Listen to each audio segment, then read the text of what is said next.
Simon, some questions about the big stage, which I think you acknowledged yourself during the week, obviously off the back of Richmond, Collingwood and obviously now tonight. Is that obviously an outstanding question still, how you guys are dealing with these pressure games? I wouldn't have thought so, not based on tonight. I thought our performance was strong. I thought it was two teams that knew the way each other played and they went at it for 4 quarters. And we're a behaviours-based club, and I thought our behaviours tonight were outstanding. We play a game with small margins. That game could have gone either way. To Port's credit, I thought they continued to get better as the game went on. But, in terms of what you're talking about, Tom, no, I disagree on tonight's performance. You dominated the inside 50s. I think it was 29 more than Port. Could you just take us through how you weren't able to, I guess, capitalise on those, particularly early Adelaide? Yeah, look, it's a big part of our game, playing a territory-based game, forward half footy, and I thought we achieved that throughout the night. Our efficiency inside 50 probably wasn't at our best tonight. It's an area we've been relatively strong in most of the year.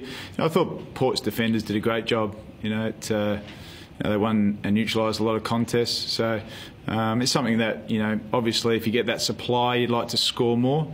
So that was a pretty defining factor in the game. But first and foremost, the way that we wanted the game set up in terms of getting that supply, I thought were outstanding. So, I'd rather have that problem than the one you're talking about. Simon, at the end of the game, how did you address your players? I don't expect you to go into great detail, but do you talk about the fact they lost, or do you talk about the fact they played well and lost, or how did you talk to them about it?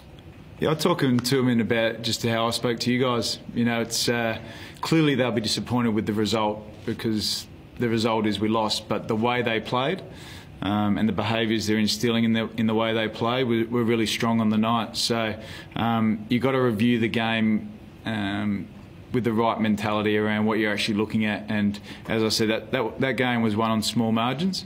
And Port ended up getting the result, but I was happy with the way the players played in terms of the way that we want to set our game style up on. Simon, broadly, did you have any umpiring concerns? I think at one stage during the last quarter, the free kick count was 9-1 in Port's favour. Are there any specific instances or incidents that you weren't wrapped with? What did you guys think? It was one-sided, but there weren't any specific examples on my part, but you have an alternative view. Oh look, they've got a tough job. It's they're trialling 4 umpires in the middle of the year. The free kick count seems to have gone up. Certainly don't think it was a defining factor in the game in terms of winning or loss. But clearly there's some close calls. But that's the way footy is. Sometimes you get them, sometimes you don't. So obviously I've like to hear the feedback, how the trial was going, for umpires, and obviously the increase in free kicks. But it's something we'll talk to the AFL about. Looking at your players tonight, no one could question anyone's courage or their commitment.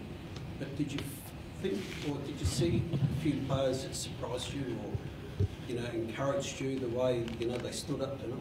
Oh, look, I think our young midfield that's continuing to develop, Angus Brayshaw, Clayton Oliver, Jack Viney, they're still 21, 20, 20, 21. 23. I thought they were outstanding. I thought the way they stood up in that game, it was a clearance-based, stoppage-based game, and I thought those guys were outstanding in the way they played, and they're the sort of behaviours that are going to drive our footy club forward for a long period of time. So I'm really happy with how they played. Yeah. Jesse, would have liked to take a lot more positives out of performance than anything else tonight. Is that a fair call? Yeah, that's a fair call, Andrew. As I said, it was coming over, travelling, hostile environment against a really good footy club. I can't.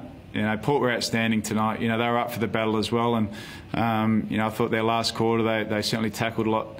I think they had 20 more tackles in the last quarter, so they were up for the battle. But in terms of coming over here, playing the game that we wanted to play, I thought we did that. So there are a lot of positives to come out of it for our group. What's the challenge you set your players now, because they played so well tonight? Obviously, you can expect that performance every week, so they set the standard that you've got to keep. Yeah, that's right. As I said, the way they played tonight was strong in terms of what we're trying to create. Keep doing that and the results will turn. It's as simple message as that.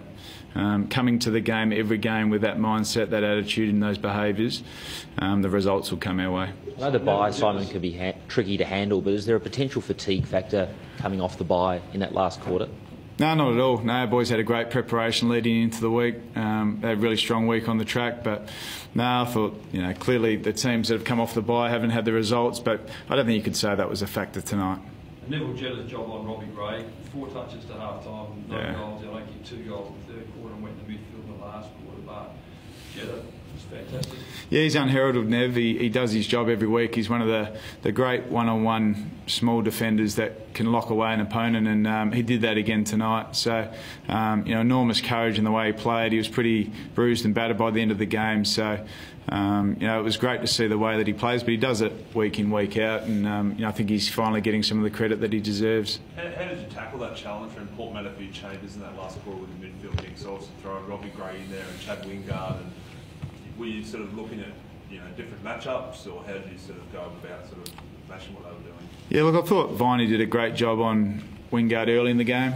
And obviously when Robbie went in there late in the game, we made a switch for Jack to go onto him. So I thought we handled those situations right. I think the clearance numbers in the midfield battle was still pretty even in the last half of the game. So, we held up fine through that period. Do you still think the finals are non-negotiable for you, Simon, this year, or do you still think it's about just sort of building those right sort of principles through your young team at the moment? Yeah, we don't even talk in that way. We'll let you guys talk about that. We just look about what's right in front of us. Tonight was a great challenge, hostile environment. We're not going to look back, we're not going to look forward. We just look at tonight, look at next week. I know Jesse Hogan's been remarkably consistent in the first half of the season from a goal scoring perspective. He's looked a little bit quiet the last 2 games. Is he struggling a little bit for touch at the moment? Have you addressed that with him, perhaps? Oh, look, he's had a couple of quieter games. He's an important player for us. He'll, if he keeps working hard at training and keeps putting in the work on the track, he'll be back in form, pretty quickly. So, he's still a young guy developing as a player. So, he's going to have those little ebbs and flows in a season. So, we've got full confidence that he'll bounce back. We saw Tom McDonald come off, then back on. Yeah. Is he okay? He's gone for some precautionary scans. He had a pretty heavy hit to his chest, so it's more that we're flying back tomorrow. So we just want to check that off before we fly. So it's more precautionary. He seems fine in the change rooms. We're pretty confident that'll be fine. Any other injuries? No, just Nev Jetta's probably rolled an ankle.